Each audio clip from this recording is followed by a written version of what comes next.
Have you had any failures recently during your online presentations?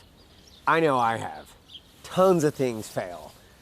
Someone's on mute, I'm on mute, this right screen is not sharing, people are coming in and out, the meeting's crashing, something's not working. Lots of failures. And when you're presenting, how you react to these failures means everything.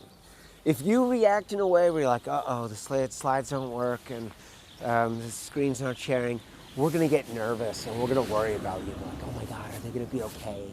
And we're not gonna be able to focus on your content that you wanna land so badly. However, if you fail gloriously and you're like, oh, my screen won't share, I guess I'll just have to wing it. All of a sudden we're like, hooray, we'll support you, we got your back, and we're gonna hang on every word, and we're gonna be more present, and we're gonna get on your side. So the way you react to failure is everything, so fail gloriously. And if you agree with this, write fail gloriously in the comments.